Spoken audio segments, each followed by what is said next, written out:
Hi dear viewers, and how are you? At this channel we are going to learn English as a foreign language. And at the first episode I'm going to answer an important question. A lot of students asked me this question.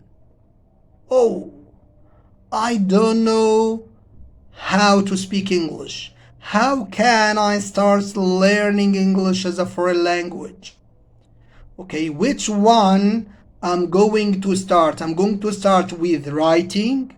Another one say no, it's better to start with reading. Another one says no, it's better to start with memorizing new vocabulary. Another one says that it's better to start with listening. Now I'm going to answer this critical question according to my personal experience. 18 years teaching at different levels using different methodologies and strategies. I believe the four main language skills should be taught in the following order. The first one, or the first step, is listening. Is what? Listening.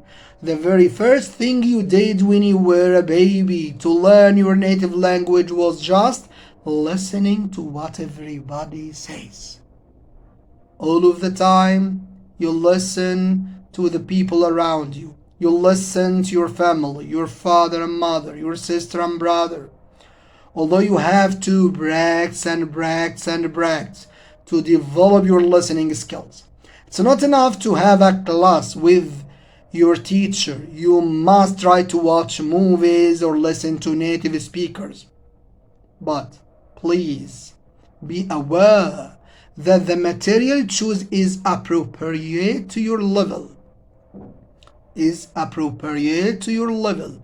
Don't start with listening to BBC or CNN. No, start with simple texts which is suitable for you. You could also use subtitles to learn new words. And the second step is speaking. The second step you did as a kid, you imitated the sound you heard before. When you heard to your father or mother, your brother and sister, you start saying some new words like mama, dad, Bob, Mama, Baba, Mama, okay, and etc. Just try to speak the words. The key to making progress for speaking is to talk and talk and talk to other students and to native speakers to understand the cadence and rhythm of the language. You have to be confident in yourself. I believe I can speak English. This is the most difficult challenge for all of the students, that they don't believe in themselves. They say that, oh, I can't speak English. It's so difficult for me. And try to talk as much as you can. It doesn't matter if you make mistakes. If you make a lot of mistakes, actually you can learn from them. The idea is to push yourself to do it. Okay, even if you practice in front of the mirror at first, recording yourself with your mobile phone. Another effective strategy is to read out loud to practice pronunciation. Besides, it's very helpful to set up small goals every day, such as learning a new expression, idiom, or word.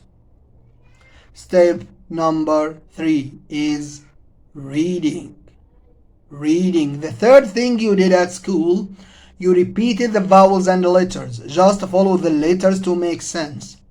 There are some steps you can follow to read more efficiently.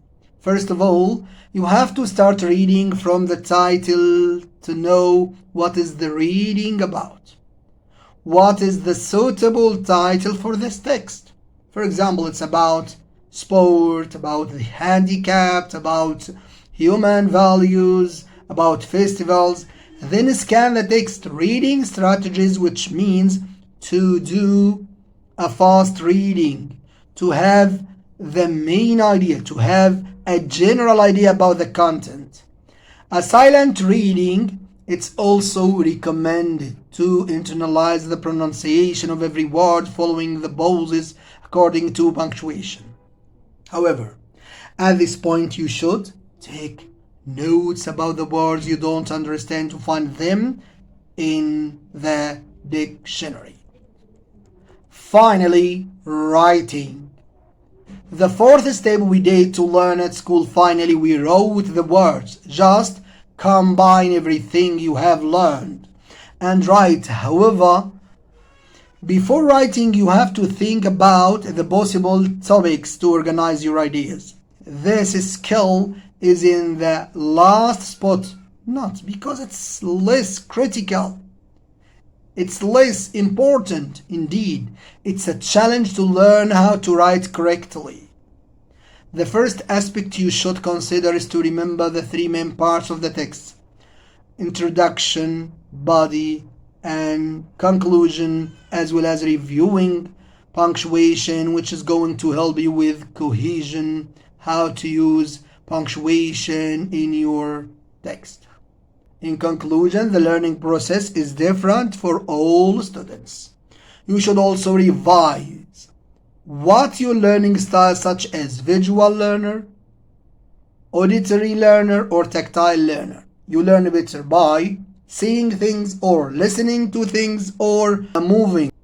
Taking into account all these strategies, you could have a more meaningful lifelong language learning. Remember, you will never stop learning. You will never stop learning. Thanks a lot for paying your attention. If you find that this lesson is beneficial for you, please don't forget to subscribe and press like. Thanks a lot for your kind attention.